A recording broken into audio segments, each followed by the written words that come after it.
Бейиш нуру.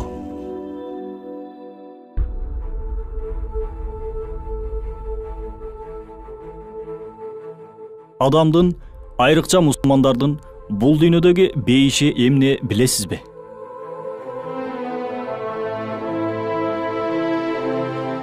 Ал үй бүлөлүк жашоо.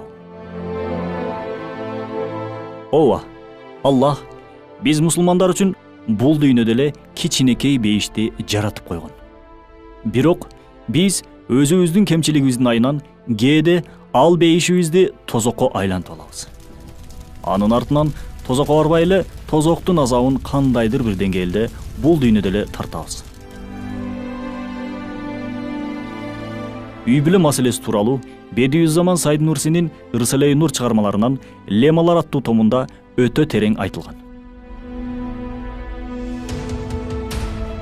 Аял менен эркектин ортосундагы сүйүү, махабат, ынак мамиле бул дүйнөлүк эле муктаждыктан улам келбейт. Бир аял күйөөсү үчүн бул дүйнөдөгү 50-60 жылдык эле өмүрлүк жубайы эмес. Тескерисинче, аял күйөөсүнүн түбөлүктүү жары, махабаты. Түбөлүктүү бактылуу жашоодо да түгөйү болуп саналат. Демек, аялыңа караган кезде бул дүйнөлүк эле убактылуу жарым деп эмес, түбөлүктүү жарым, махабатым деп кара. Аялы күйөөсүнө караган кезде менин түбөлүктүү түгөйүм деп карашы керек. Аял түбөлүктүү досумду акыретке барганда жоготуп албайын деп күйөөсүнөн башка эркектердин көңүлүн өзүнө бурдурбашы керек. Күйөөсүн кызгантып, нааразы кылып албоо керек. Сыртка чыкканда дайыма уяттуулук кийимине, тасаттурга маани бериши керек. Күйөөсүнөн башка эркектердин алдында боенуп, кооздонуп жүрүү бул күйөөсүнүн намысына өтө катуу тийген нерсе. Күйөөсү үчүн андан өткөн акарат болбосо керек.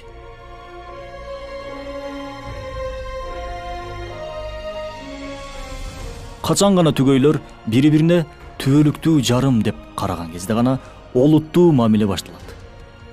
Аллах үчүн болгон сүйүүнүн даамын татышат.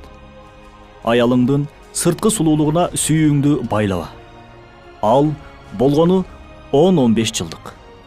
Эгер сырткы сулуулугун сүйсөң, ал улгайып, сулуулугу азайган кезде, ал сага муктаж болгон кезде, сенин ага болгон сүйүүң өчүп калат.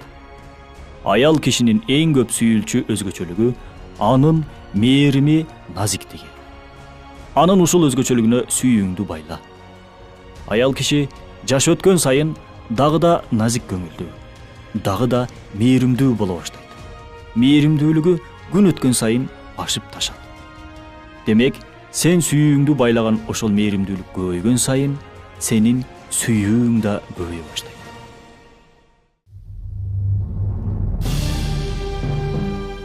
Шарият боюнча түгөйлөр бири-бирине ылайыктуу, тең болушу керек. Бул теңдик эң көп диндарлык жактан болушу керек.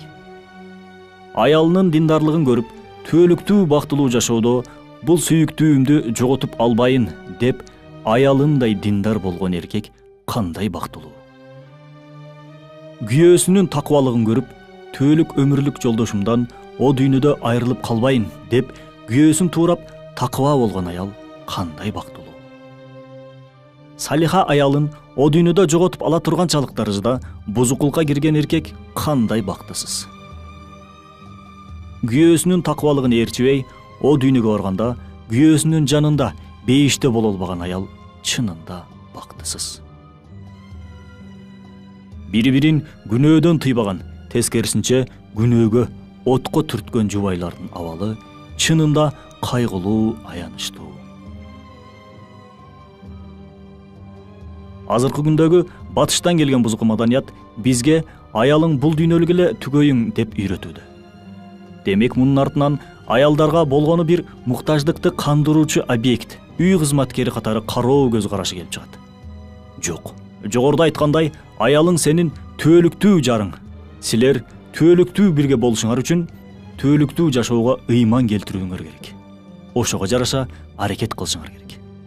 О, менин бир тууганым. Бир үй бүлөнүн бактылуулугу аял менен эркектин ортосундагы ишенимден, чыныгы урмат сыйдан жана Аллах үчүн болгон сүйүүдөн турат.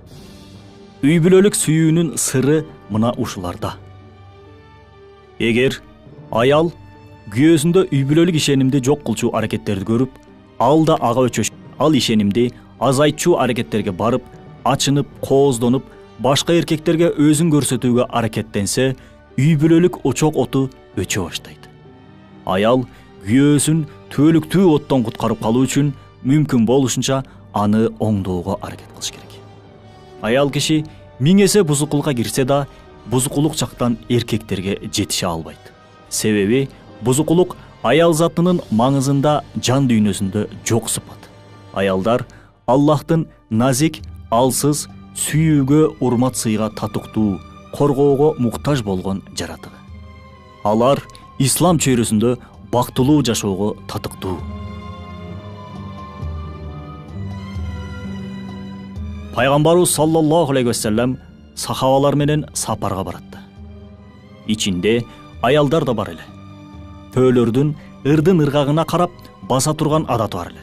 Эгер төөнү айдап бараткан киши бат ыргактуу ырды ырдаса, төөлөр бат жорголоп жөнөшөт эле. Ушул сыяктуу төөлөрдү айдап бараткан сахаба батырларды ырдагандыктан төөлөр жорголоп баштайт.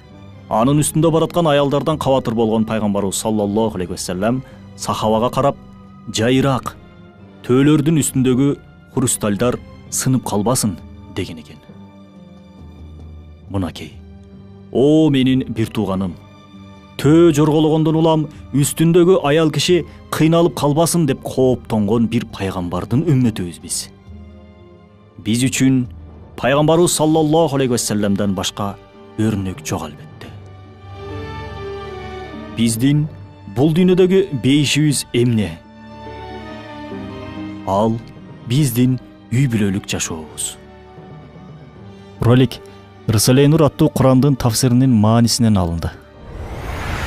Бейиш нуру.